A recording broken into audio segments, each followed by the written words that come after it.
Hello दोस्तों। तो चलिए हाय। तो आज हम शुरू करने जा रहे हैं force and laws of motion. ठीक है, आपका नया चैप्टर है या नया टॉपिक है, काफी मजा आएगा, एंजॉय करेंगे इस चैप्टर को जैसे पीछे वाला किए थे। पीछे वाला एंजॉय किए थे सर? बिल्कुल नहीं एंजॉय किए थे, बोर हो गए थे हम लोग, इतना दिमाग खराब कर दिया टॉपिक। ये काफी इंटरेस्टिंग है क्योंकि इसमें हमारे न्यूटन ज्यादा इन्वॉल्व है। ओके, तो चलिए टॉपिक का नाम दो force and laws of motion. Force and मैंने कुछ लिख कर रखा है आपका, क्योंकि इतना लिखने में टाइम पास होगा। ये बचपन वाला चीज है जो आप पढ़ चुके हैं। फोर्स क्या है, इफेक्ट ऑफ फोर्स क्या है, मैं डिसाइड कैसे लिख कर रखता हूं, समय भी बचेगा, अच्छा रहेगा। Force and laws of motion topic दिख रहा है आप लोगों को? हाँ, थोड़ा कट रहा है, कोई बात नहीं। Force and laws of motion आपका न्यू टॉपिक। तो चलो ज्यादा टाइम पास नहीं करेंगे। मेरा नाम है अमित राज और ये आपकी अपनी प्यारी सी नन्ही सी मुन्नी सी क्लास। तो चलिए शुरू करते हैं। पहला फोर्स है क्या? गब्बर, ये फोर्स क्या है आखिर? देखो फोर्स क्या है, a pull and push which can change shape, size, state and direction of a body. क्या मतलब हुआ? आप पुल एंड पुश, चाहे किसी चीज को आप पुल करो, ठीक है, पुश तो समझ लो कैसे धक्का मारना, ये हो गया पुश। पुल मतलब ये हो गया क्या? सॉरी, ये हो गया पुल। ठीक, दोनों तरफ धकेलना पुश, खींचना पुल। ठीक है, किसी चीज को आप समझ गए हो ना? ठीक है, उल्टा बोला क्या? नहीं, सही बोला। ओके, पुल मतलब खींचना, पुश मतलब धक्का मारना। दरवाजा के देखते हो, कहीं मॉल में जाते हो तो बाहर देखा रहता पुश। पुश मतलब क्या हो गया? आप धक्का मारो तो खुलेगा। ठीक है, दिस आ गया। तो फोर्स क्या है? चाहे आप धक्का मारो या खींचो, चाहे आप पुल करो या पुश करो, ठीक है, कुछ भी करो, उसकी वजह से क्या होगा? किसी बॉडी का शेप चेंज हो सकता है, किसी बॉडी का साइज चेंज हो सकता है, किसी बॉडी का स्टेट चेंज हो सकता है। स्टेट चेंज मतलब क्या हुआ? मतलब रेस्ट से मोशन में आ सकता है या मोशन से रेस्ट में आ सकता है, यही है स्टेट चेंज। ये केमिस्ट्री वाला नहीं है, ये फिजिक्स वाला है। केमिस्ट्री में स्टेट चेंज का मतलब अलग होता है। केमिस्ट्री में स्टेट चेंज का मतलब होता है सॉलिड से लिक्विड बनना, लिक्विड से गैस बनना, गैस से लिक्विड बनना, हाँ, लिक्विड से सॉलिड बनना, ये होता है स्टेट चेंज। ये फिजिक्स की बात कर रहे हैं। फिजिक्स में स्टेट चेंज का मतलब रेस्ट टू मोशन में आना या मोशन से रेस्ट में आना। अभी जो है मतलब हुआ, अभी जो बात कर रहे हैं। तो फोर्स क्या करो? पुल करो या पुश करो, चाहे शेप चेंज हो, चाहे साइज चेंज हो, चाहे स्टेट चेंज हो या फिर डायरेक्शन चेंज हो, कुछ भी चेंज मिले, ठीक है, इसे क्या बोलेंगे? फोर्स बोलेंगे। ओके, अब क्या क्या इफेक्ट होता है फोर्स का? तो इफेक्ट का ऊपर में ही देख लिए, क्या क्या कर सकता है ये? Shape, size, state and direction. तो सेम चीज यहां पढ़ेंगे। पहला इफेक्ट क्या है? Force can bring a body in rest to motion and motion to rest. या कोई बॉडी को रेस्ट में है तो मोशन में ले आएगा, कोई मोशन में है तो रेस्ट में ले आएगा।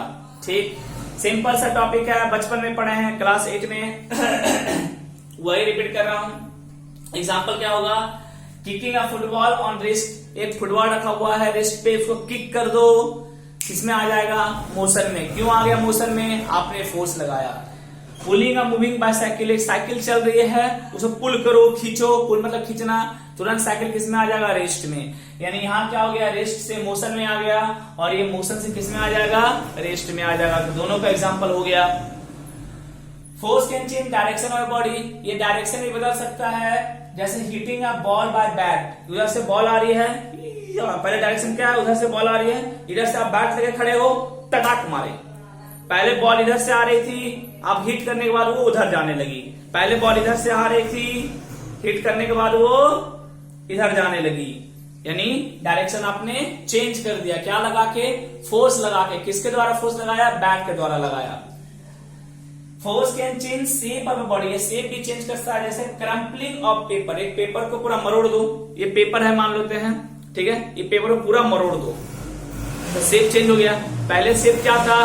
पहले शेप था एक स्क्वायर, अब क्रम्पलिंग कर दोगे पूरा क्या बन जाएगा? स्फीयर बन जाएगा। तो it can change the shape of a body.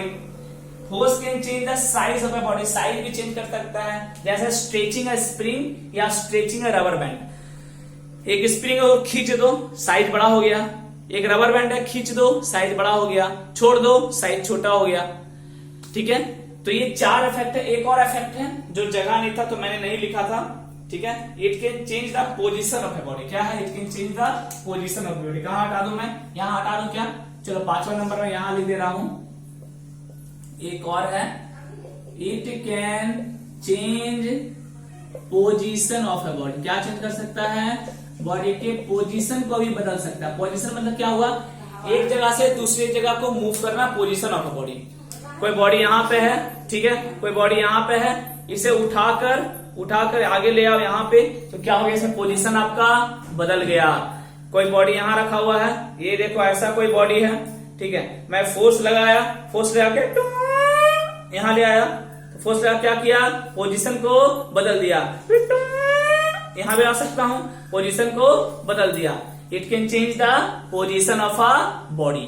Clear है, जल्दी से यहां तक पहले छाट लो, जल्दी उतारो सबको, बढ़िया से उतार लेना, सबका एग्जांपल दे दिया गया। इसके बाद हम लोग पढ़ेंगे टाइप्स ऑफ फोर्स, ठीक है, पहले जितना उतारो अच्छे से, सिंपल सा था, 10 मिनट में सब कवर हो गया, ज्यादा कुछ है नहीं। थोड़ा फास्ट अगर गया तो आप स्लो करके देख लेना, ये बता देता हूं, हालांकि इसमें कुछ है नहीं फास्ट जाने के लिए, इसलिए मैं सारा रेडी करके रखा था आपका कंटेंट, क्योंकि समय अगर बचा तो बहुत सारे क्वेश्चंस कर सकते हैं हम लोग, अच्छा है हमारे लिए, ठीक है। चलो लिखो जल्दी से इससे। तो चलिए आगे बात करते हैं टाइप्स ऑफ फोर्स में, ठीक है। तो टाइप्स ऑफ फोर्स, फोर्स दो तरह का होता है, पहले ध्यान रखना, ठीक है। फोर्स दो तरह का होता है, एक कॉन्टैक्ट फोर्स, एक नॉन कॉन्टैक्ट फोर्स, एक कॉन्टैक्ट फोर्स और एक नॉन कॉन्टैक्ट फोर्स। हालांकि आप बचपन में पढ़े हो, इससे पहले भी एक फोर्स पढ़े होगे, दो टाइप का, balance force and unbalance force, ठीक है। तो ये बैलेंस और अनबैलेंस वो टाइप्स ऑफ फोर्स है on the basis of number of forces act on a body, ठीक है। तो उसमें number of forces act on a body, इसमें दो बेसिस पे था, एक था बैलेंस, एक था अनबैलेंस, ठीक है। अभी हम लोग क्या करने वाले हैं, कॉन्टैक्ट एंड नॉन कॉन्टैक्ट, ठीक है। तो बैलेंस एंड अनबैलेंस नहीं कर रहे हैं, बैलेंस अनबैलेंस आप जान रहे हो, ठीक है। अगर दोनों साइड से इक्वल फोर्स लग रहा है तो चीजें बैलेंस होगी, किसी एक साइड ज्यादा फोर्स लग गया या किसी एक साइड कम फोर्स लग गया तो चीजें अनबैलेंस हो जाएंगी, ठीक है। तो बैलेंस अनबैलेंस क्लास 8 में पढ़े थे, बचपन थे, छोटे मोटे बच्चे थे, बड़े शरारत करते थे, तो उस समय पढ़े थे, अभी नहीं पढ़ेंगे। अभी हम पढ़ेंगे कॉन्टैक्ट और नॉन कॉन्टैक्ट। कॉन्टैक्ट क्या था, सुनो, the force which act when a body is in contact to another body, जब एक बॉडी दूसरे बॉडी के डायरेक्टली कॉन्टैक्ट में रहेगा और उस समय जो फोर्स एक्ट होगा उसे बोलेंगे कॉन्टैक्ट फोर्स। हाँ, जैसे ये बॉडी हो गया, अगर इसे मैं मूव करना चाह रहा हूं, ठीक है, यहां से आगे मूव करना चाह रहा हूं मैं इसे, तो मैं क्या करूं, यहां से फोर्स लगाऊंगा तब ये आगे जाएगा। क्या हवा में ऐसे करूंगा चला जाएगा, जादू मंत्र अगड़ा बुलगा बाटू जादू टूटा छू, और क्या अपने आप चला गया, नहीं, ये ऐसे नहीं जाएगा, आपको एक फिजिकली कांटेक्ट करना पड़ेगा इसके साथ, ठीक है। तब आप कांटेक्ट करोगे तब ये यहां से यहां देखो मूव किया, तो उसे बोलते हैं कांटेक्ट फोर्स, जहां एक बॉडी दूसरे बॉडी के कांटेक्ट में रहता है, ठीक है। तो ये 3 तरह का होता है, फ्रिक्शन फोर्स, मस्कुलर फोर्स और नॉर्मल फोर्स।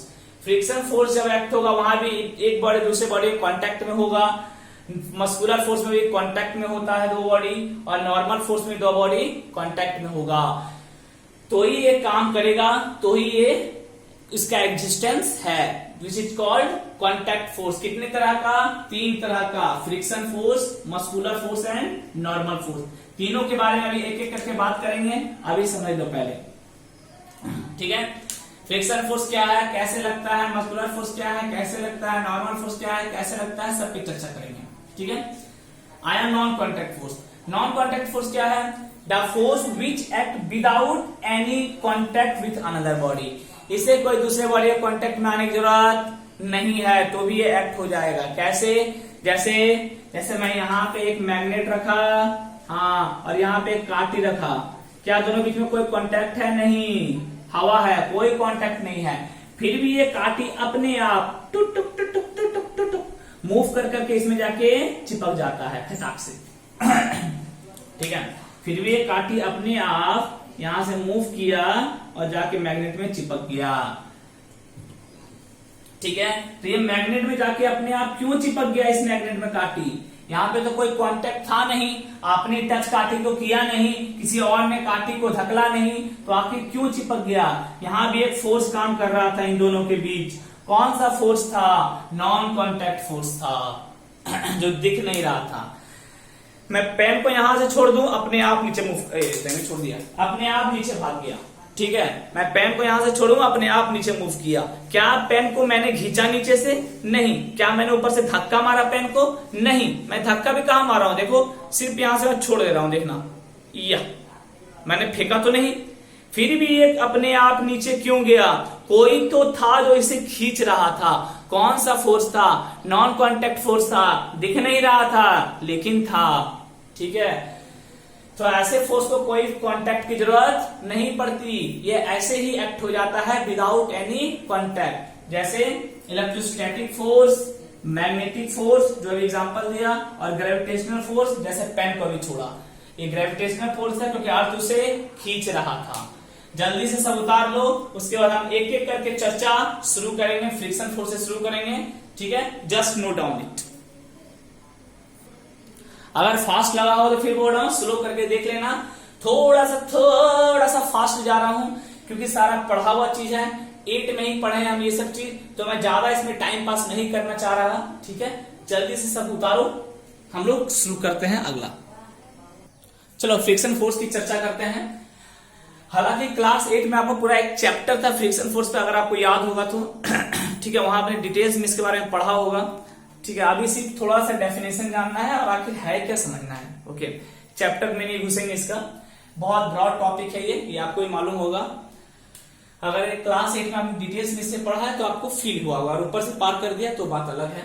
ठीक है, आगे लोग वही करते हैं। ठीक है, चलो आ जाओ। फ्रिक्शन फोर्स देखो क्या है, the force which act between two body, वह फोर्स जो कब एक्ट करता है? जब दो बॉडी कांटेक्ट में हो। ये पहला कंडीशन याद रखना। ये कब एक्ट होगा? When two body in contact. जब दो बॉडी कांटेक्ट में तो ही ये काम करेगा। एंड अपोजेस रिलेटिव मोशन, और काम इसका है क्या? काम है रिलेटिव मोशन को अपोज करना। ये दो पॉइंट याद रखना। ये तब एक्ट हुआ जब दो बॉडी कांटेक्ट में है। जाहिर सी बात है, कांटेक्ट फोर्स है तो ये तो होगा ही। और ये काम क्या है? रिलेटिव मोशन को अपोज करना। क्या मतलब हुआ समझो। रिलेटिव मोशन क्या होता है? रिलेटिव मोशन देखो, रिलेटिव मोशन होता है कि एक बॉडी के रिस्पेक्ट में दूसरा बॉडी क्या कर रहा है। ठीक है, क्या मतलब हुआ समझाता हूं। देखो रिलेटिव मोशन क्या होता है। मानो एक बढ़िया सा मस्त सा पेड़ है ये, और ये सुहानी सुहानी हवा चल रही है, कुछ प्यारे प्यारे पंछी भी उड़ रहे हैं, और बारिश का थोड़ा सा मौसम है, तो क्लाउड भी है। ठीक, आप यहां पे मस्त बैठे हो और हवा का मजा ले रहे हो। ये रहे आप हवा का मजा लेते हुए। ठीक, ओके। अब आपके बगल से रेल लाइन गुजरती है, हाँ, और ये रेल लाइन से क्या होगा? ट्रेन गुजरेगी। तो ये एक ट्रेन है जो गुजर रही है रेल लाइन से। ये रहा इसका चक्का ट्रेन का, टुक टुक टुक टुक। ओके, अब ट्रेन के अंदर भी एक कोई बैठा हुआ है या बैठी हुई है। चलो बैठी हुई है, लड़का बेचारा बोर हो रहा है, तो क्यों बोर हुए? ये ट्रेन के अंदर कोई भी है, ठीक है, और आप लगे इसे देखने। ठीक है, अब देखो सुनो ध्यान से, रिलेटिव मोशन क्या होता है। ये क्या बना दिया सर, कितनी गंदी, छी, हम तो कभी ना देखें इसे। कोई बात नहीं, कोई बात नहीं, आप ना देखो, लेकिन समझो। अब ट्रेन चल रही है, ठीक। अब मानो ट्रेन मानो इधर जा रही है, चलो इसके करीब आ रही है, हाँ, है ना, ठीक।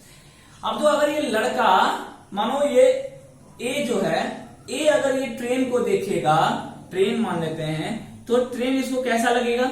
इसको लगेगा ट्रेन चल रही है। इसे क्या लगेगा? ट्रेन मूव कर रही है। यानी ये अगर देखेगा तो इसे लगेगा ट्रेन जो है वो मूव कर रही है, मूव कर रही है ना? हाँ सर, मेरे को तो ट्रेन वाली से मतलब है, ट्रेन से तो मतलब ही नहीं है। चलो इधर देखो, ये देखिएगा तो इसे क्या लगेगा? ट्रेन मूव कर रही है, ठीक।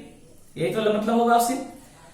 लेकिन सोचो इसके अंदर जो बैठी है ये बी, क्या इसके लिए भी ट्रेन मूव कर रही है? इसके लिए ट्रेन किस में है? इसके लिए तो ट्रेन जो है ये मोशन में है। ये बोलेगा कि मेरे लिए ट्रेन मोशन में है, क्योंकि मेरे लिए ट्रेन मूव कर रही है, अपने पोजीशन को बदल रही है। मोशन में किस चीज को कब बोलते हैं?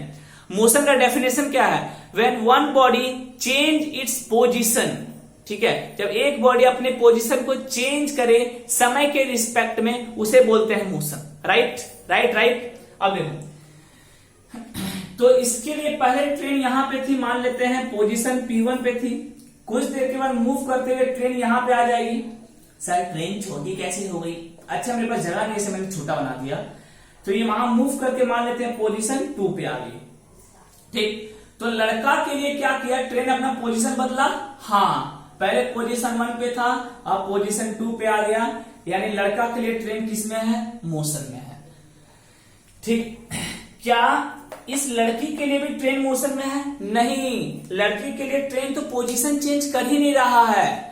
आप किसी गाड़ी में बैठे हो तो क्या गाड़ी, जिस गाड़ी में आप बैठे हो वो आपके लिए मोशन में नहीं, वो गाड़ी आपके लिए रेस्ट में है। क्यों? क्योंकि वो गाड़ी आपके लिए पोजीशन चेंज नहीं कर रहा है। बात समझ में आई? आप गाड़ी के अंदर चुपचाप बैठो, आप गाड़ी के साथ साथ चल रहे हो तो गाड़ी आपके लिए रेस्ट में है। जो बाहर से उस गाड़ी को देखेगा उसके लिए गाड़ी मोशन में है। एकदम यहां पे वही हुआ। इसके लिए तो ट्रेन रेस्ट में है ए के लिए, लेकिन अगर बी के लिए बात करें तो इसके लिए ट्रेन जो है वो रेस्ट में है, ये मोशन में नहीं है। बात समझ में आया? इसी को बोलते हैं रिलेटिव मोशन। किसी के लिए चीजें रेस्ट में होती है तो किसी के लिए चीजें मोशन में होती है। इसके लिए चीजें मोशन में है, ठीक है, जबकि इसके लिए चीजें रेस्ट में है। ठीक है, ट्रेन के अंदर चुपचाप बैठे, देखिए मैं ट्रेन के साथ ही तो जा रही हूं, थोड़ी ना ट्रेन मेरे लिए पोजीशन चेंज कर रहा है। ये देखिएगा, अभी भी मैं ट्रेन के साथ यहीं पे हूं, अभी भी मैं यहां भी ट्रेन के साथ सेम जगह पे हूं। ठीक है, पोजीशन किसके लिए चेंज कर रहा है? पोजीशन चेंज कर रहा है इसके लिए। ओके, बात समझ में आया? This is relative motion. एक के रिलेट मतलब दूसरे के रिलेट में पहला क्या कर रहा है, समझ लो ना? तो पता चल गया होगा आपको। ठीक है, एक के रिस्पेक्ट में दूसरे का मोशन कैसा है, एक के रिस्पेक्ट में दूसरे का मोशन कैसा है, यही है रिलेटिव मोशन। सिंपल भाषा में समझो, हायर क्लास में और भी डिटेल्स में पढ़ाई करेंगे इस पे। ठीक है, तो इसके लिए ये मोशन में हो गया और इसके लिए ये रेस्ट में। अब यही बोल रहा है कि ये तभी काम किसको अपोज करता है? ये रिलेटिव मोशन को अपोज करता है। रिलेटिव मोशन होना चाहिए, रिलेटिव मोशन नहीं हुआ तो फ्रिक्शन एक्ट नहीं होगा। अब इस चीज को समझते हैं। देखो, अभी रहने देंगे इसे। अब मानो, सुनो, ये ग्राउंड है, ये क्या है आपका? Ground. This is my ground. चलो, ग्राउंड के ऊपर में एक डब्बा है, ग्राउंड के ऊपर में एक डब्बा है, एक गाड़ी है। डब्बा मतलब गाड़ी है। ठीक, ये रही है गाड़ी। सुनना ध्यान से, अब गाड़ी के ऊपर आप बैठे हुए हो, गाड़ी के ऊपर आप चुपचाप एक जगह पे चिपक गए, चुपचाप एक जगह पे चिपक गए। ठीक, ये हो गया मेरा। चलो, कोई भी गाड़ी है, व्हीकल्स लिख देते हैं, व्हीकल्स। अब सुनो क्या बोलना, सुनो। अब फ्रिक्शन में क्या है? रिलेटिव मोशन को अपोज करना। ठीक, तो जो ग्राउंड के लिए क्या गाड़ी, अब मानो गाड़ी इधर मूव कर रही है, इधर क्या कर रही है? गाड़ी मूव कर रही है। सुनते जाना, गाड़ी मूव कर रही है, लड़का मूव नहीं कर रहा, लड़का यहाँ चुपचाप रेस्ट में है। गाड़ी के ऊपर में, गाड़ी के ऊपर लड़का रेस्ट में है। ठीक, अब गाड़ी आगे जा रही है। ठीक है, गाड़ी आगे जा रही है, गाड़ी आगे जा रही है ग्राउंड के रिस्पेक्ट में। तो ग्राउंड देखेगा ऐसे करके, उसे दिखेगा अरे गाड़ी तो आगे जा रही है, पहले गाड़ी यहां पे थी, कुछ देर बाद गाड़ी चलती चलती यहां पहुंच जाएगी। ठीक, यानी ग्राउंड बोलेगा मेरे लिए तो गाड़ी पोजीशन चेंज कर रहा है। ठीक है, यानी फ्रिक्शन फोर्स लगेगा। ठीक है, क्योंकि यहां रिलेटिव मोशन आ गया, किसके बीच में? ग्राउंड के बीच में और गाड़ी के बीच में। ठीक है, ग्राउंड के लिए गाड़ी किसमें है? ग्राउंड के लिए गाड़ी मोशन में है। किधर? इधर। तो अब जो फ्रिक्शन का काम क्या है? अपोज करना। किसको? रिलेटिव मोशन को। तो मोशन इधर है, रिलेटिव मोशन इधर है, तो फ्रिक्शन फोर्स इधर डेवलप हो जाएगा पीछे, और गाड़ी को क्या करेगा? रोकेगा। जैसे किसी फुटबॉल को आप किक कर देते हो तो फुटबॉल मूव करते करते अपने आप रुक जाता है। क्यों रुक गया फुटबॉल? समझो, ग्राउंड के रिस्पेक्ट में फुटबॉल मोशन में था, ग्राउंड में देखा, उसको देखा क्या फुटबॉल आगे जा रहा है, तो पीछे फुटबॉल और ग्राउंड के बीच में क्या डेवलप हो गया, फ्रिक्शन फोर्स, जो क्या करने लगा, रिलेटिव मोशन को अपोज करने लगा। जब आपने फुटबॉल को किक किया आगे की ओर, ये जब फुटबॉल का आपने आगे की ओर किक किया तो आगे की ओर मोशन हुआ, लेकिन पीछे ग्राउंड और फुटबॉल के बीच डेवलप क्या हो गया, फ्रिक्शन फोर्स, जिसकी वजह से फुटबॉल कुछ देर के बाद चलने के बाद अपने आप रुक गया। क्या आपने रोका फुटबॉल को? नहीं। क्या किसी दूसरे ने आके रोका? नहीं, अपने आप रुक गया। क्यों अपने आप रुका? क्योंकि पीछे एक फोर्स लग रहा था, कौन सा, फ्रिक्शन फोर्स। ठीक है, आप दूसरा सुनो, क्या लड़का और ट्रेन के बीच में कोई फोर्स काम करेगा, फ्रिक्शन फोर्स? चलो देखते हैं। क्या लड़का और व्हीकल के बीच में काम करेगा? चलो देखते हैं। काम करने का इंपॉर्टेंट कंडीशन क्या है? इंपॉर्टेंट कंडीशन पूरा फ्रिक्शन का कोई पूछे क्या है, रिलेटिव मोशन होना चाहिए। This is the foremost important condition. क्या होना चाहिए? रिलेटिव मोशन होना चाहिए। कोई कंडीशन पूछे तो तुरंत बताना, यही सबसे इंपॉर्टेंट कंडीशन है, रिलेटिव मोशन होना चाहिए। रिलेटिव मोशन नहीं हुआ तो फ्रिक्शन नहीं लगेगा। ठीक है, अब देखो लड़का और व्हीकल्स के बीच में बात करते हैं। क्या लड़का के लिए व्हीकल्स रेस्ट में है या मोशन में? मानो व्हीकल्स लड़का को देखेगा, देखा अरे लड़का तो चुपचाप मेरे पे बैठा हुआ है। जैसे ग्राउंड देखा गाड़ी को तो उसको क्या लगा, गाड़ी मेरे ऊपर चल रही है, गाड़ी अपना पोजीशन बदल रही है, यानी हम फ्रिक्शन फोर्स लगाएंगे। क्यों? रिलेटिव मोशन आ गया। ग्राउंड बोला हम भैया रेस्ट में हैं और गाड़ी मेरे ऊपर चल रही है, यानी मेरे लिए गाड़ी मोशन में है, रिलेटिव मोशन आ गया। तो मोशन इधर हो रहा था, फ्रिक्शन फोर्स तुरंत इधर लग गया, इधर तुरंत फ्रिक्शन फोर्स डेवलप हो गया। लेकिन जब गाड़ी और लड़का के बीच में बात करें, अब गाड़ी देखेगा लड़का को, बोलेगा लड़का तो मेरे ऊपर चल ही नहीं रहा है, लड़का मेरे ऊपर मोशन में है ही नहीं, लड़का तो रेस्ट में है। यानी यहां पे क्या हुआ, इन दोनों के बीच कोई रिलेटिव मोशन नहीं हुआ, यानी इन दोनों के बीच कोई फ्रिक्शन फोर्स काम नहीं करेगा। अच्छे समझो, मैं ऊपर से सिर्फ इसको बता के निकल सकता था, समझो अच्छे से। बात समझ में आई? इतना उतार लो जल्दी से, इनको उतारना है जो भी जरूरत लग रहा है। ठीक है, बात समझ में आया? गाड़ी जब लड़का को देखा तो देखा लड़का तो चुपचाप बैठा हुआ है, वो तो अपना पोजीशन चेंज कर ही नहीं रहा, वो तो मोशन में है ही नहीं। तो इन दोनों के बीच कोई फ्रिक्शन फोर्स काम नहीं करेगा। फ्रिक्शन फोर्स सिर्फ ग्राउंड और व्हीकल्स के बीच में काम करेगा, ये लड़का और व्हीकल्स के बीच में कोई फ्रिक्शन फोर्स काम नहीं करेगा। पूरा बढ़िया से दिमाग में सेट किया चीजें। इंपॉर्टेंट कंडीशन क्या है, there must be a relative motion between two body. लिख लो, condition for friction force, there must be a relative motion between two body. Relative motion होना चाहिए, रिलेटिव मोशन नहीं हुआ फ्रिक्शन फोर्स काम नहीं करेगा। ये बहुत अच्छा है, इसको नोट डाउन कर लेना ये एग्जांपल को। ठीक है, यहां पे व्हीकल्स और ग्राउंड के बीच में फ्रिक्शन फोर्स होगा, ठीक है, बट बॉय और व्हीकल्स के बीच में नो फ्रिक्शन फोर्स, कोई फ्रिक्शन फोर्स काम नहीं करेगा। पूछेगा क्यों? Because there is no relative motion between the boy and the vehicles. Okay, और यहां क्या है, रिलेटिव मोशन हो रहा है। जल्दी से पूरा फ्रिक्शन फोर्स को उतारो बढ़िया से। चलिए अब आगे दूसरा टॉपिक आता है, लेकिन एक चीज और फ्रिक्शन सुन लो, फ्रिक्शन हमेशा खराब नहीं है। ठीक है, आप पढ़े होगे एट में फ्रिक्शन का एडवांटेज डिसएडवांटेज सब पढ़े होगे। जैसे अगर हम चलते हैं तो हमारे चलने में हेल्प करता है। मानो आप हो, ये हम मानो चल रहे हैं, ये मानो हम चल रहे हैं, ठीक है, तो आप जब चलते हो आपको पता होगा ये हमारे चलने में का जो रिस्पॉन्सिबल है, जब हम वॉक करते हैं या जब हम रन करते हैं तो उस समय जो रिस्पॉन्सिबल है वो फ्रिक्शन फोर्स है। कैसे? सुनो, जब आप चलते हो, जब आप इस डायरेक्शन में वॉक करते हो, या बहुत फेमस क्वेश्चन है, तो फ्रिक्शन फोर्स का डायरेक्शन पीछे नहीं होता है, फ्रिक्शन फोर्स का डायरेक्शन आगे होता है, और फ्रिक्शन फोर्स की वजह से ही हम चल पाते हैं।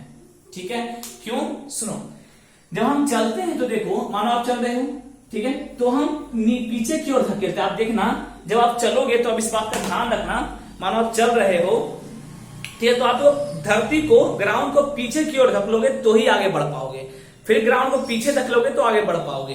अगर ग्राउंड को आपने आगे धकेला तो आप पीछे चलने लगोगे। समझ लो क्या बोल रहा हूं? अब चलना और गौर करना, जब ग्राउंड को आगे धकेलोगे तो आप पीछे मूव करने लगोगे, ऐसे, तो आप ऐसे मूव करने लगोगे इस टाइप के, ठीक है, पीछे की ओर। जब ग्राउंड को पीछे धकेलते हो तो आप आगे की ओर चलते हो, ऐसे, ठीक है।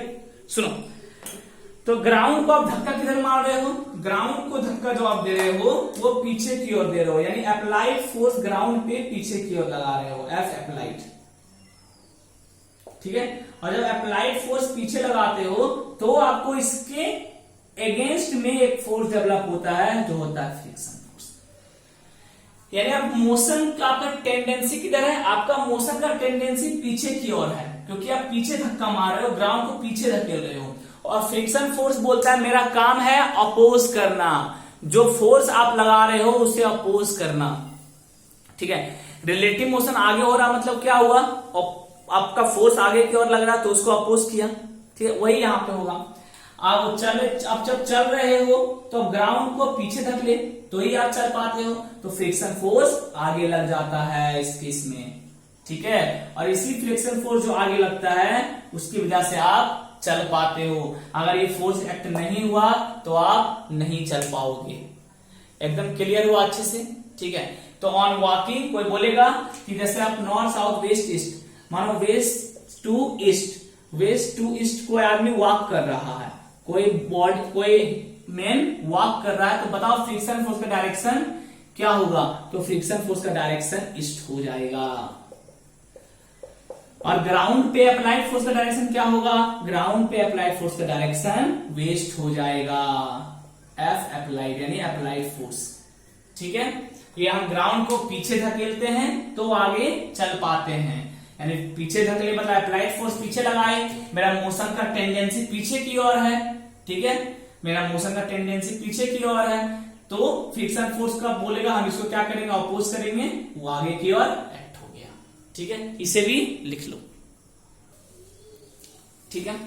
और वही देखो एक और, मानो कोई ब्लॉक है, कोई डब्बा है, ठीक, कोई डब्बा को आप आगे की ओर अप्लाइड फोर्स लगा रहे हो, आप अप्लाइड फोर्स किधर लगा रहे हो, आगे की ओर, डब्बा पे अप्लाइड फोर्स लगा रहे हो, this is the applied force on this डब्बा। तो डब्बा में मोशन किधर आएगा, आगे की ओर आएगा, डब्बा इधर मूव करना शुरू कर देगा। अब फ्रिक्शन फोर्स क्या बोलेगा कि मेरा काम है अपोज करना इसको, तो ये फ्रिक्शन फोर्स इस केस में पीछे की ओर डेवलप हो जाएगा, ठीक है। चलो अब दूसरे टॉपिक में आते हैं, टॉपिक का नाम दो मस्कुलर। देखो दूसरा आपका मस्कुलर फोर्स, ओके, वैसा फोर्स जो आप अपने मसल्स के द्वारा लगाते हो, तो मसल्स के द्वारा कहीं पे फोर्स लगाओगे तो वो भी क्या होगा, कांटेक्ट फोर्स, या कांटेक्ट करना पड़ेगा, ऐसे नहीं कि टू टू टू टू तो अपने आप बॉडी मूव कर गई, ऐसे करके करेंगे तो बॉडी मूव करेगी क्या जादू मंत्र से, नहीं करेगी, आपको बॉडी में कांटेक्ट लगाना पड़ेगा फिर धकेलना पड़ेगा। यानी the force which exert by the muscles, हर वो फोर्स जो आप अपने मसल से लगाते हो उसे बोलते हैं मस्कुलर फोर्स। मेरा भी है, देखोगे, चलो दिखाई देता हूं, देखो वैसा फोर्स जो आप अपने मसल से लगाते हो, जैसे बुल कार्ट। जब बुल कार्ट मतलब क्या हो गया, बैलगाड़ी, बैलगाड़ी देखते हो, बैल अपने मसल से गाड़ी को खींचता है। Pushing and pulling by cycle, cycle को खींचना और धकेलना, सारा काम किससे कर रहे हो, मसल से कर रहे हो। और क्या हो सकता है, थ्रोइंग अ बॉल, बॉल को फेंकना, थ्रोइंग अ बॉल, इसमें क्या चाहिए, मसल्स चाहिए। देखो सारा कांटेक्ट है क्या, हाँ सब में कांटेक्ट है, बुल कार्ट के कांटेक्ट में है, पुशिंग और पुलिंग जो कर रहे हो आप वो साइकिल के कांटेक्ट में ही तो कर रहे हो, बॉल को फेंक रहे हो तो बॉल के कांटेक्ट में ही है, तो सारा कांटेक्ट फोर्स है और सब में मसल्स का यूज है, तो उसे बोलेंगे मस्कुलर फोर्स, ठीक है। इसमें ज्यादा कुछ समझने के लिए है नहीं, हो गया, ठीक। तो तीसरा आते हैं नॉर्मल फोर्स, इसे भी साथ में समझ ही लेते हैं जल्दी से। नॉर्मल फोर्स, जो नॉर्मल फोर्स क्या होता है, सिंपल, जब भी एक बॉडी किसी दूसरे बॉडी के कांटेक्ट में होता है तो यहां एक फोर्स काम करता है, इसे बोलते हैं नॉर्मल फोर्स, इसे बोलते हैं नॉर्मल फोर्स। थोड़ा सा आपको हजम करने में भी ये दिक्कत होगी, ठीक है, लेकिन कोई बात नहीं, हो जाएगा। चलो फिर मैं डिफिनेशन लिख देता हूं इसका, 2 मिनट रुक जाओ, लिखने में टाइम पास होगा। अब चलो नॉर्मल फोर्स भी समझ लेते हैं। तो क्या है, the perpendicular force act between two body in contact, हर वो दो बॉडी जो कॉन्टेक्ट में है, सुनो ध्यान से, हर वो दो बॉडी जो कॉन्टेक्ट में है उसके बीच एक फोर्स काम करता है, परपेंडिकुलर फोर्स काम करता है, जिसे बोलते हैं नॉर्मल फोर्स। क्या मतलब हुआ समझना, तो समझाने की कोशिश कर रहा हूं, आप भी समझने की कोशिश करना। मानो एक ब्लॉक है, ठीक, और एक ब्लॉक यहां पे है। सुनना, मैं इधर से इस ब्लॉक को धक्का मारा, मान लेते हैं F फोर्स से, F फोर्स से मैं इस ब्लॉक को धक्का मारा। सोच के बताना, क्या ब्लॉक ए सिर्फ मूव करेगा या ब्लॉक बी भी मूव करेगा? क्या ब्लॉक ए सिर्फ मूव करेगा या ब्लॉक बी भी मूव करेगा? आप बोलोगे सर ब्लॉक बी भी मूव करेगा। मैं बोला मैं तो बी पे फोर्स नहीं लगाया, मैं तो सिर्फ ए पे फोर्स लगाया। मेरा फोर्स जो है वो तो सिर्फ ए पे लगा भाई, या मैं तो ए पे लगाया, बी मूव क्यों किया? बी से पूछिए आप मूव क्यों किए? मैंने आपको तो छेड़ा नहीं, मैं तो सिर्फ ए को छेड़ा। हाँ, ए पे कितने से छेड़ा? एफ से छेड़ा। तो आप मूव क्यों किए? पूछिए उससे, वो बोलेगा, क्या बोलेगा? बोलेगा देखो, जब आपने ए को एफ फोर्स से धकला तो ए भी मेरे को धकला इधर से परपेंडिकुलरली, एकदम परपेंडिकुलरली, सीधा सीधा, ठीक है। जब आपने ए को धक्का मारा तो ए ने भी मुझे धक्का मारा, ओके, ए ने भी मुझे धक्का मारा। कितने फोर्स से? सेम एफ फोर्स से। तो ए जितने फोर्स से धक्का मारा यही है मेरा नॉर्मल, और ये सरफेस के परपेंडिकुलरली एक्ट होता है। कब एक्ट हुआ? जब दोनों बॉडी कांटेक्ट में था। अभी न्यूटन लॉ पढ़ेंगे, तो ए बी को धक्का मारा तो बदले में बी भी ए को धक्का मारेगा। ऐसा तो नहीं कि आप एफ फोर्स से ए को धकले तो बी अपने आप इतना दूर भाग गया, बी बेचारा यहाँ पे था और बी अपने आप मूव करके यहां मूव कर गया और ए यहीं पे रह गया। ऐसा होगा क्या? आप ए को धक्का मारे, ए बी को मारा धक्का और बी यहां से यहां शिफ्ट कर गया और ए वहीं का वहीं रह गया। ऐसा पॉसिबल है? नहीं। ऐसा क्यों नहीं हुआ? क्योंकि दो इक्वल एंड अपोजिट फोर्स काम कर रहा है जो बैलेंस किया हुआ है। यानी इधर से अगर नॉर्मल लगा तो इधर से भी एक नॉर्मल फोर्स काम करेगा। यानी ए बी पे अगर इधर से नॉर्मल फोर्स लगाया तो बी भी ए पे एक नॉर्मल फोर्स लगाएगा, और इस टाइप से दोनों एक साथ मूव करते रहेंगे, दोनों एक साथ मूव करते रहेंगे। यही है नॉर्मल फोर्स, और ये कैसा होता है? सरफेस के परपेंडिकुलरली एक्ट होता है, ठीक है। तो वैसा परपेंडिकुलर फोर्स जब दो बॉडी एक दूसरे कांटेक्ट में हो उस समय एक्ट हो, उसे बोलेंगे नॉर्मल फोर्स, ठीक है। आपने एफ लगाया तो इसने भी इसे धकला कितने से? नॉर्मल फोर्स से। बदले में बी ने भी ए को धकला कितने से? नॉर्मल फोर्स से। दोनों एक दूसरे को बैलेंस कर लिए और फाइनली साथ साथ मूव करने लगे। हम साथ साथ हैं, ठीक है। अगर ये फोर्स नहीं लगता तो बी आगे भाग जाता, लेकिन ऐसा होता नहीं है, ठीक है। सब बैलेंस है इधर, बात समझ आया? देखो ऐसे यहां पे सिर्फ नहीं होता, आगे भी होता है। और कहां होता भाई?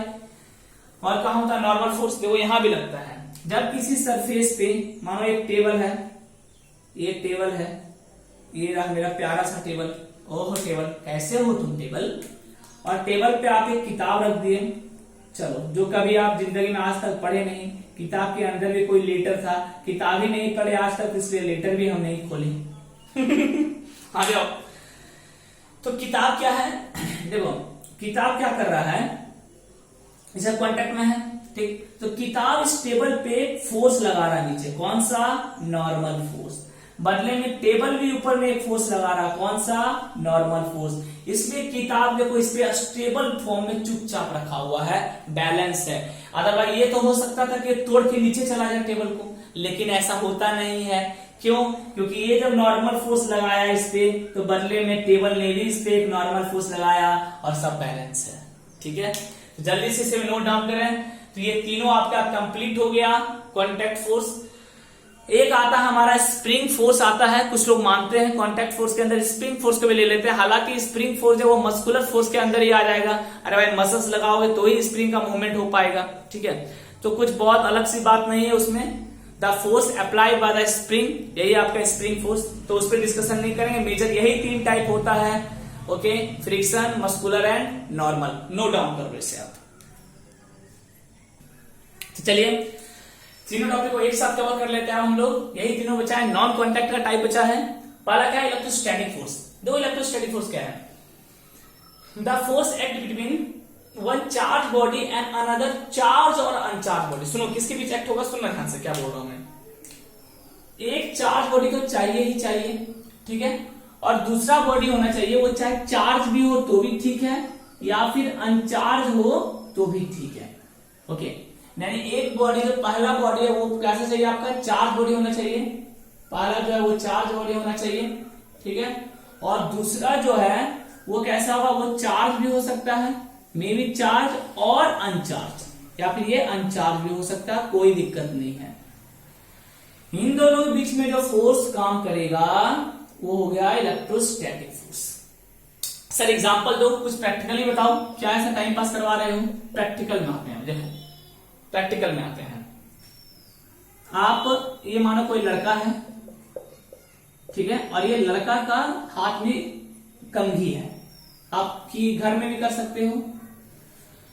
इस कंघी को हेयर में जोरदार रब कर दो, जोरदार हेयर में रब कर दो, ठीक है।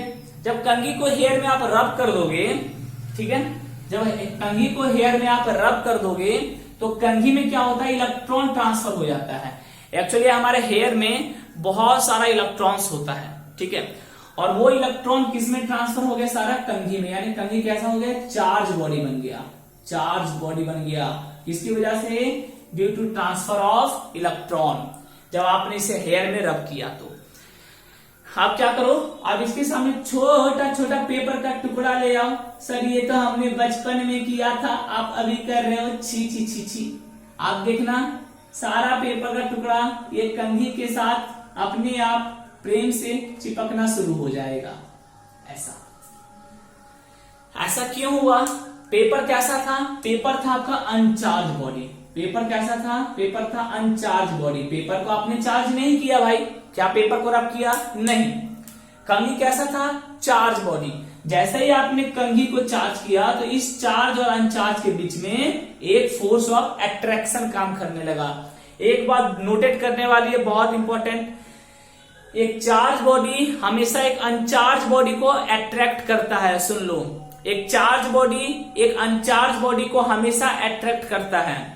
सर पॉजिटिव चार्ज या नेगेटिव चार्ज, कोई भी चार्ज हो, चाहे आप पॉजिटिव चार्ज बॉडी लो या आप नेगेटिव चार्ज बॉडी लो, दोनों एक अनचार्ज बॉडी को अट्रैक्ट करेगा, अट्रैक्ट करेगा, ठीक है। इस बात को याद रखना, बहुत इंपॉर्टेंट बात है ये, अनचार्ज, ठीक है, हमेशा क्या करेगा, अट्रैक्ट करेगा, ठीक है। यानी एक चार्ज बॉडी और एक अनचार्ज बॉडी के बीच में हमेशा एक फोर्स ऑफ अट्रैक्शन काम करता है।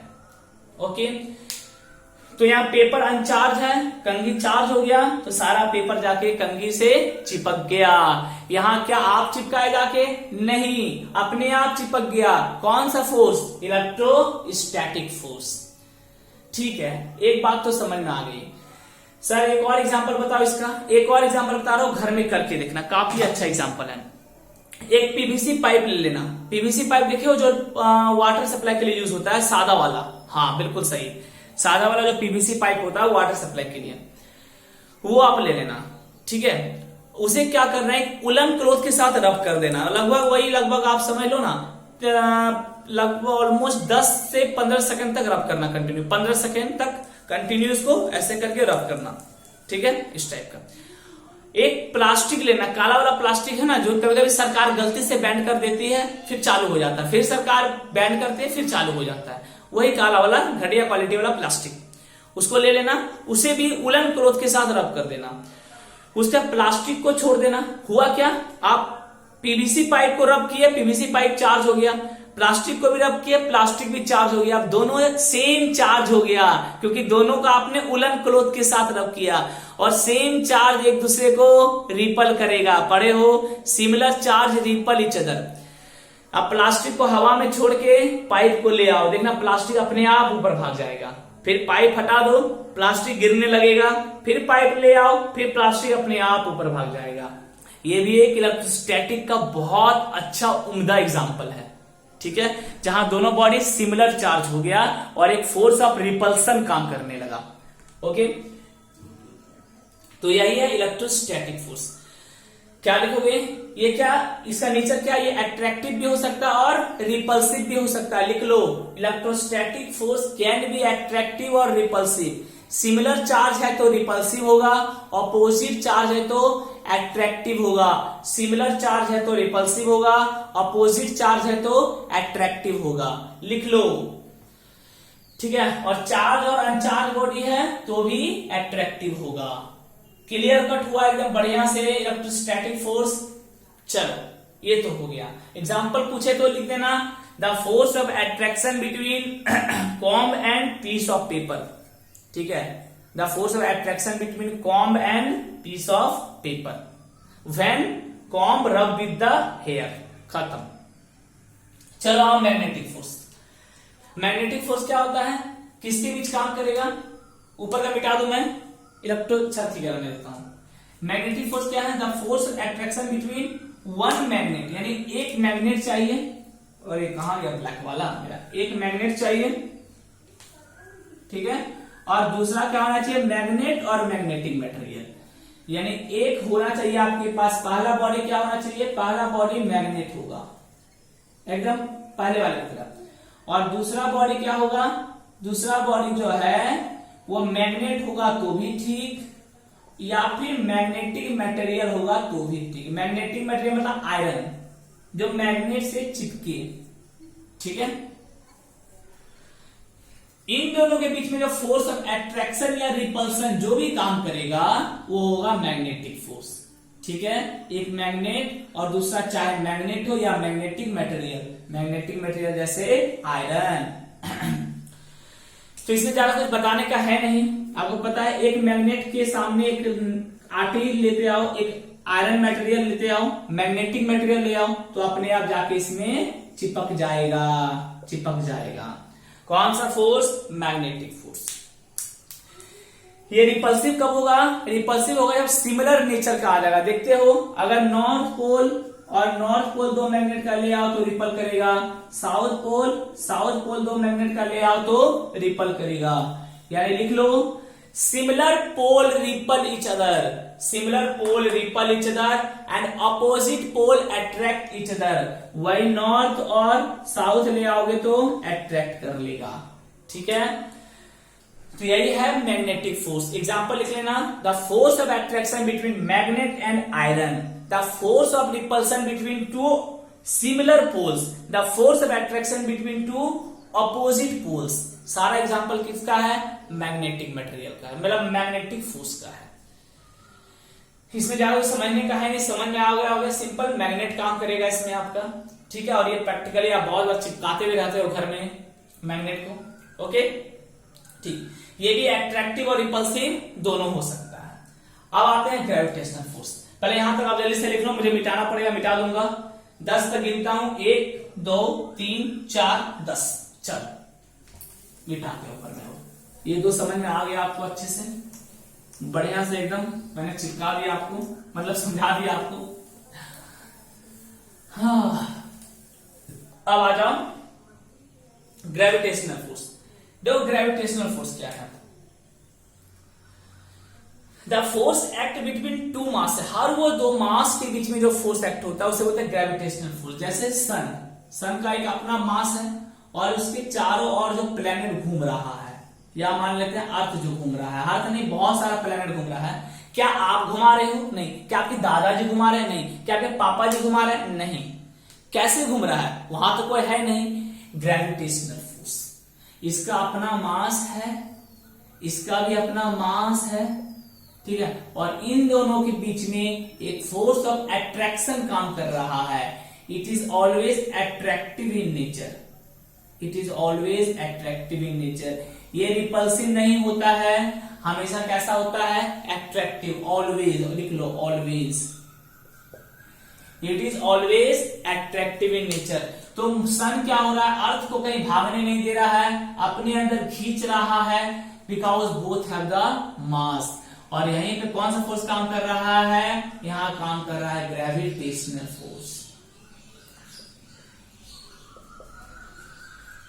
ठीक है। कौन सा फोर्स, ग्रेविटेशनल फोर्स। और एग्जांपल बताओ सर, पेट नहीं भरा, और देखो अर्थ के चारों ओर मून जो घूम रहा है, अब पता है मून अर्थ के चारों ओर घूम रहा है, यहाँ भी मून अर्थ का अपना मास है, मून का अपना मास है, और इन दोनों के बीच में भी कौन सा फोर्स काम कर रहा है, ग्रेविटेशनल फोर्स।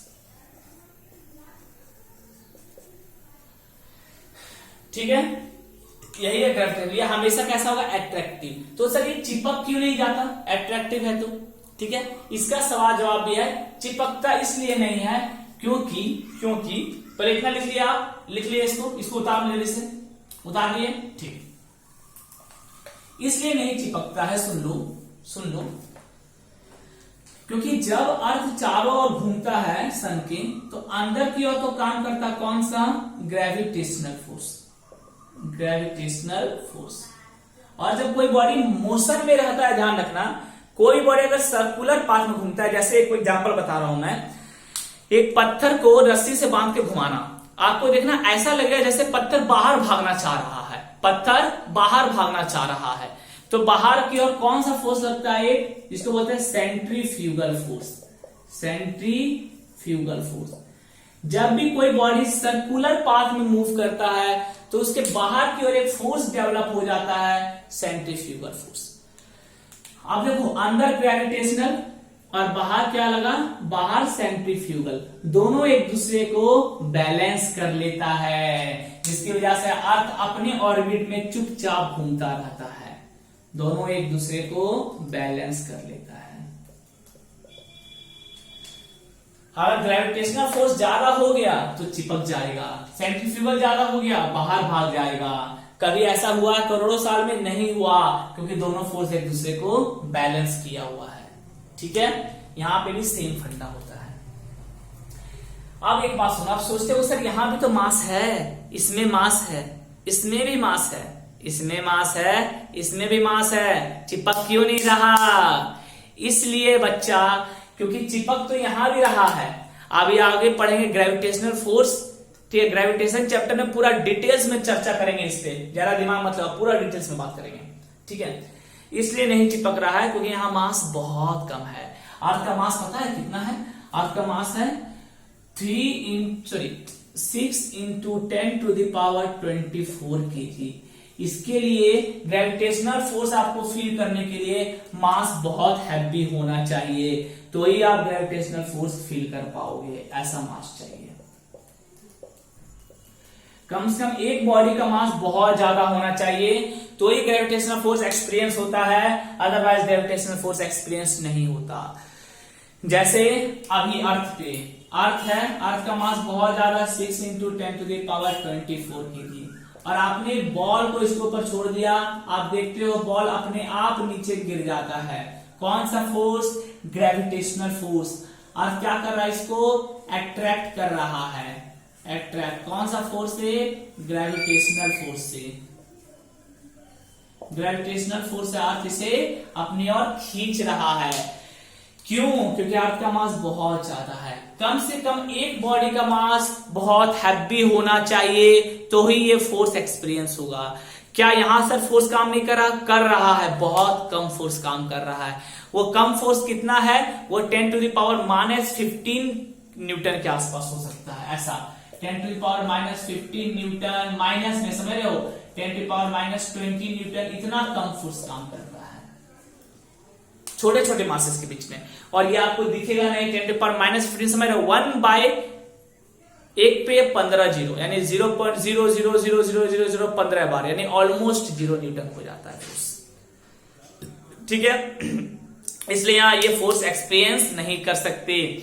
कब एक्सपीरियंस कर पाओगे ग्रेविटेशनल फोर्स? जब एक बॉडी का मास बहुत बड़ा होगा और एक बॉडी का मास बहुत छोटा होगा।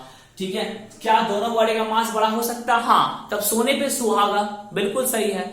अगर दोनों बॉडी का मास बड़ा बड़ा है तो बहुत अच्छा, जैसे सन और अर्थ, अर्थ का भी मास हैवी है, सन का भी मास हैवी है, देखो कितना बढ़िया काम करता है। बात समझ में आया? अगर दोनों का नहीं हो सकता, कम से कम एक का तो मास हैवी होना ही चाहिए। जैसे अर्थ का मास बहुत हैवी है, बॉल का मास कितना होगा? 200 ग्राम, बहुत कम। अब इसके कंपैरिजन में इसका मास देख लो, कुछ नहीं है। ठीक है, तो यहां ग्रेविटेशनल फोर्स एक्सपीरियंस होगा। कुल मिला के क्या समझे? इलेक्ट्रोस्टैटिक फोर्स चार्ज के लिए एक्ट होता है, कोई पूछे डिफरेंस तो मैग्नेटिक फोर्स मैग्नेट के लिए एक्ट होता है, ग्रेविटेशनल फोर्स मासेस के लिए एक्ट होता है। इलेक्ट्रोस्टैटिक फोर्स एट्रैक्टिव रिपल्सिव दोनों हो सकता है, मैग्नेटिक फोर्स एट्रैक्टिव रिपल्सिव दोनों हो सकता है, ग्रेविटेशनल फोर्स सिर्फ एट्रैक्टिव होगा।